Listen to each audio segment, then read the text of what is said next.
What's going on, guys? It's Greg here, aka NYPrepper. It is Monday, May 27th, 2024, and I have an emergency alert to share with you guys. Right now, it is 21:40 Eastern Time here in the United States, and it's Memorial Day 2024. Hope you guys are having a great Memorial Day and remember the reason for the holiday. So, we have an update on the situation between Israel and Egypt. Earlier this morning, there were reports that the Egyptian army and the Israeli army traded gunfire at the border of Rafah. So, Egyptian sources are claiming that apparently they killed one Israeli soldier and wounded seven, three of which are in critical condition. And they're also claiming that an Egyptian soldier was killed by an Israeli sniper before the exchange of gunfire started. So these are just claims, guys. Okay, we don't know the truth. Earlier today, we heard claims that four Egyptian soldiers were killed. Now we're hearing about one Israeli soldier that was killed, and we're hearing about an Israeli sniper that shot the Egyptian soldier. We have no idea, but this is a very, very serious situation. We have some emergency breaking news that apparently Iran has increased its enriched uranium to weapons grade levels, according to a report by the IAEA. That's the UN nuclear agency. Okay, so Iran is beginning to produce weapons grade uranium, and the IAEA also said that Iran has suspended any talks with the IAEA after the death of Iran's president. Okay, so maybe now Iran is going to use the death of their president as an excuse to supercharge their nuclear program. And what you're looking at here is a U.S. presidential doomsday plane and a U.S. nuclear war command and control plane that were up in the air just a couple of hours ago. Earlier this evening, we had one Boeing E-6B Mercury flying over the West Coast, and it landed at Tinker Air Force Base in Oklahoma. These planes are responsible for communicating with our nuclear-armed submarines. And then here we have a presidential doomsday plane that flew from Offutt Air Base in Omaha to Washington, D.C. And my guess is this was either Biden or our Secretary of Defense or some VIP that returned to D.C. So very interesting. And Israeli Channel 13 is claiming that Netanyahu is preparing to dissolve the war cabinet after the ultimatum that was issued by Minister Benny Gantz. And the United Nations Security Council decided to hold a meeting regarding the Rafah operation in Gaza. And Israeli warplanes targeted southern Lebanon earlier today. And this came after 25 to 35 rockets were launched by Hezbollah at the city of Kiryat Shimona in northern Israel earlier today. Several of the rockets were intercepted. However, at least five struck within the city, causing damage to a number of residential buildings, as well as a large brush fire. And we also have an update on the missile that was launched from North Korea earlier this morning that appeared to have been shot down by Japanese Patriot missiles. There was a NOTAM put out by Japan warning airmen to avoid certain islands in Japan because they were getting ready to shoot down North Korean missiles.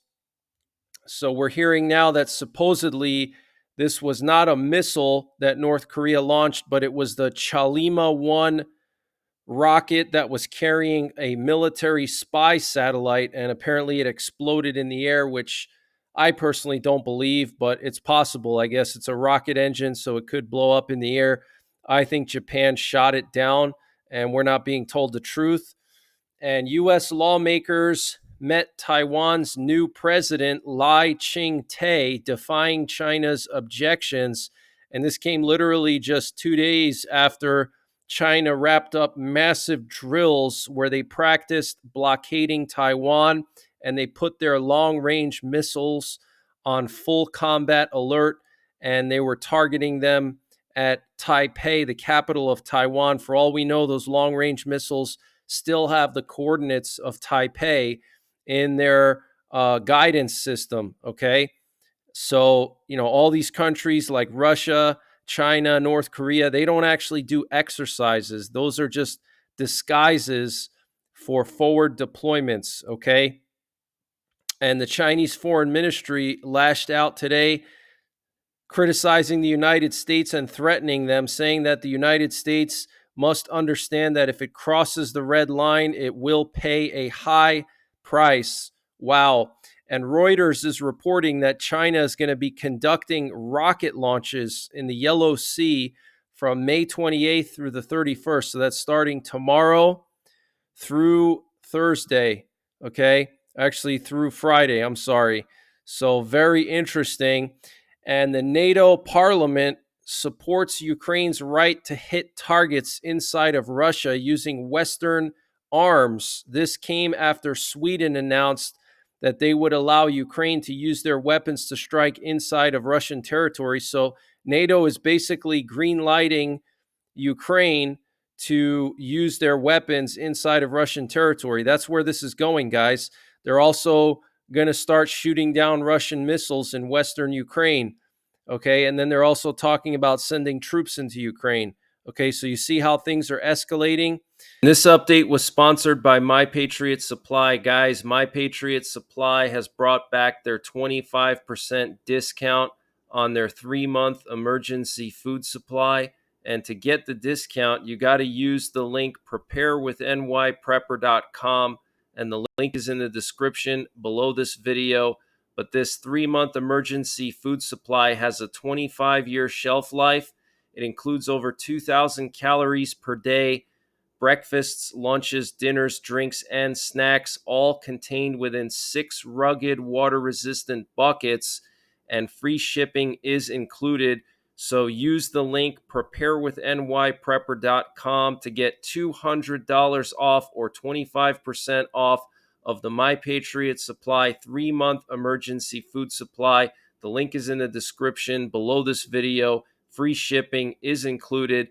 They also have a general store where they sell all kinds of prepping and survival products, and they're always running various discounts.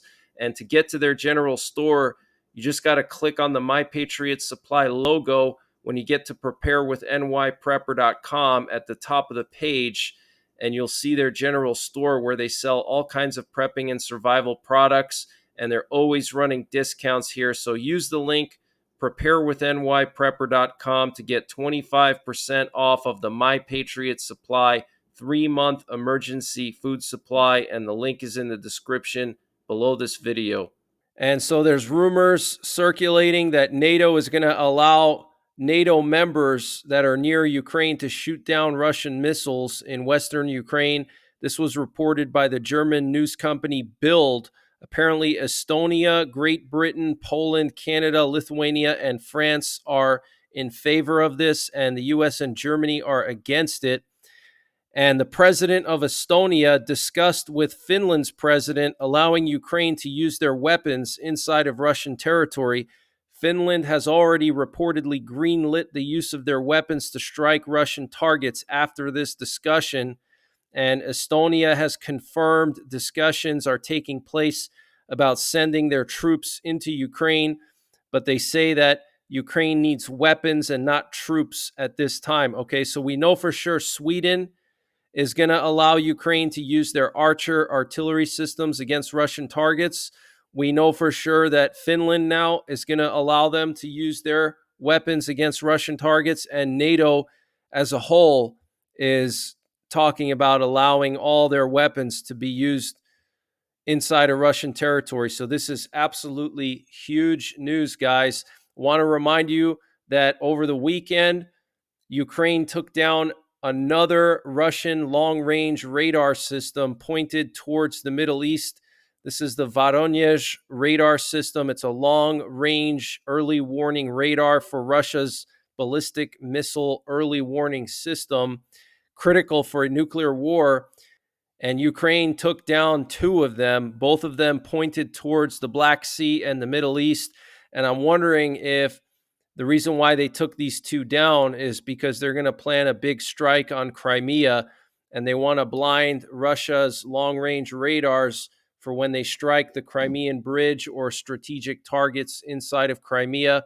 But I think this is all going to kick off very, very soon, guys. I think in the coming days and probably within the next 2 to 3 weeks, we're going to see a massive escalation. We may see 3 or 4 war fronts open up at the same time, maybe even 5. We could see the Baltics and Poland versus Belarus and or Russia. We could see a new offensive in Ukraine where Russia is going to try to take Kharkiv. Remember, Russia has already issued license plates and vehicle registrations for the Kharkiv Oblast. And remember what's been going on over the Baltics, all the military cargo planes on NATO side and Russia side going to Kaliningrad, going to Lithuania. Okay, now we have China and Taiwan to worry about. And then we also heard about senior U.S. intelligence reporting that North Korea may try some kind of big provocation before the elections. So that's 4 war fronts right there. And then we still have Israel and the Rafah operation, and potentially Israel going into Lebanon to deal with Hezbollah. And then we also have Iran now fast tracking their nuclear production, okay, producing weapons grade uranium now. This is very, very serious. We also have some new intelligence coming out of Ukraine. Apparently, Russia has massed 50,000 troops in the Kharkiv Sumy region here, right outside of Sumy and Kharkiv in northern Ukraine. Okay, so hundreds of tanks, hundreds of artillery pieces, and 50,000 or more troops in this area. Okay, so it looks like they're going to try to go for Kharkiv. Kharkiv is the second largest city in Ukraine.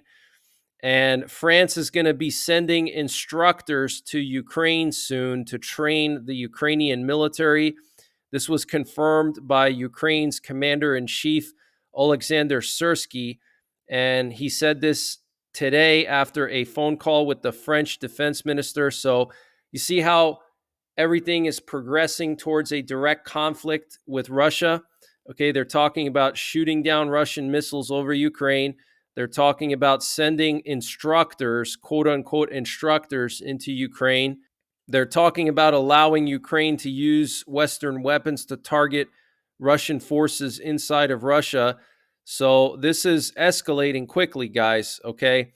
We have some breaking news also that Ukraine struck a massive Russian airbase inside of the occupied region of Luhansk, inside of eastern Ukraine, with ATACMS, and a Ukrainian drone was shot down near Moscow, according to the regional governor. Russian air defense intercepted a drone over the town of Balashika near Moscow on the evening of May 27th, Moscow Oblast Governor Andrei Vorobyov claimed.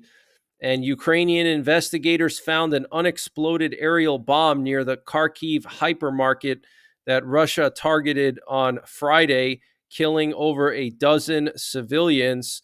So that's pretty interesting. And Zelensky's going to be visiting Belgium, and he's going to sign a bilateral security agreement with Belgium. Belgium will become the 11th country to sign such an agreement with Ukraine, following Spain, Great Britain, Germany, France, Denmark, Italy, Canada, the Netherlands, Finland, and Latvia. And Ukrainian forces have conducted a successful counterattack using Bradley armored vehicles east of Krasnohorivka, potentially encircling a small number of Russian forces. And the former president of Russia, Dmitry Medvedev, threatened Poland, saying that Poland must understand that it will get its share of nuclear dust. And Russia removed the Taliban from its list of terror organizations. And what you're looking at here is a spy balloon that Russia has launched on the border of Finland. They've launched several of these spy balloons, and they're fixed. So they have cables that hold it in one area, and they have all kinds of reconnaissance equipment, and they've positioned several of these along the border with Finland. And the first patient with a Neuralink implant in his brain has spoke about how his life has changed since getting the implant. In an interview with Business Insider, Noland Arbog, 29, said he uses the chip almost every day from 7 a.m. to 11 p.m. With the implant, Arbog uses it to write messages on Twitter, answer emails, play video games, read comic books, learn Japanese, and has already booked a hotel room. The chip connects to a computer via Bluetooth. Arbo described how one day he fell asleep for a few minutes, and while he slept, the cursor kept moving. When Arbog woke up, he found that he had about 10 different applications open on his computer. Now the battery of the device is enough for only a few hours, after which you need to lie down on a special pillow and recharge it. In the future, the battery capacity will be increased. So this is crazy, guys. Okay. Neuralink is literally a mark of the beast technology that allows people to interface with machines. This is like real life cyborg technology. Absolutely insane, guys. I mean, this guy can literally control computers with his thought. Okay. And imagine what they can do with that. They can then use the same technology to read your thoughts and download your entire conscience onto a thumb drive and analyze who you are as a person. Okay. And if you start thinking of things that they don't like, they can arrest you or something. Okay. What you're looking at here is a solar flare that occurred earlier this morning. An X2.9 solar flare occurred on the southeastern limb of the sun. It was not Earth facing, but what's very concerning is that it originated from the same sunspot that generated the massive solar flares 2 weeks ago, causing global auroras. That sunspot is now rotating back towards the Earth-facing side of the sun. And as you can see, it's still producing X-class flares. So for all we know, later on this week, we could have more global auroras, okay? So I'm going to be monitoring it, and I will go live just like I did last time, and I'll broadcast everything to you guys live. But that's the latest breaking news that I have. Oh, and also the tropics are quiet right now. There is going to be an active hurricane season this year. So I'm going to be monitoring it. I always monitor the hurricane season every year, but this year it will be very active because we're going back into a La Nina. But I will be back tomorrow with more breaking news.